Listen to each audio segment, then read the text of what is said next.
আসসালামু আলাইকুম এভরিওয়ান।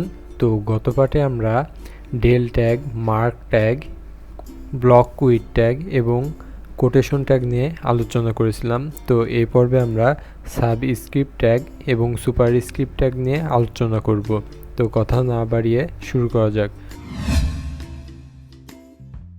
তো সবার প্রথমে আমি এর আগের পর্বের কোডগুলো কেটে দিই।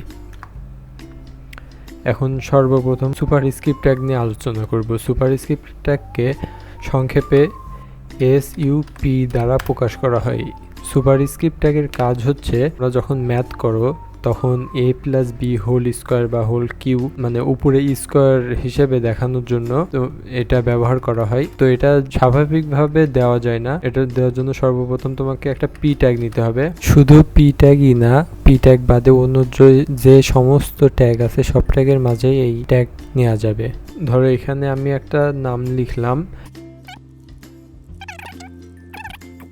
আমি এখানে দুইটাকে হচ্ছে স্কোয়ার হিসেবে দেখাতে চাচ্ছি ফুয়াদের। এটা করার জন্য আমাকে সুপারস্ক্রিপ্ট ট্যাগ নিতে হবে। সুপারস্ক্রিপ্ট ট্যাগকে সংক্ষেপে এসইউপি বলে।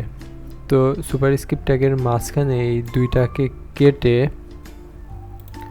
এখানে যদি দিয়ে দিই তাহলে দেখো এখানে স্কোয়ার হিসেবে চলে আসবে। তো এটাই মূলত সুপারস্ক্রিপ্ট ট্যাগের কাজ। এরপরে সাবস্ক্রিপ্ট ট্যাগ। সাবস্ক্রিপ্ট ট্যাগের কাজ সেম, আমি জাস্ট এটা কপি পেস্ট করে নিই। সাবস্ক্রিপ্ট ট্যাগের এখানে শুধু সাবস্ক্রিপ্ট ট্যাগকে সংক্ষেপে এসইউবি বলা হয়। দেখো এসইউবি দেওয়ার সাথে সাথে এটা নিচে চলে এসছে, যেমন H2O পানির সংকেত যেটা, সেটা নিচে 2 দেওয়া লাগে।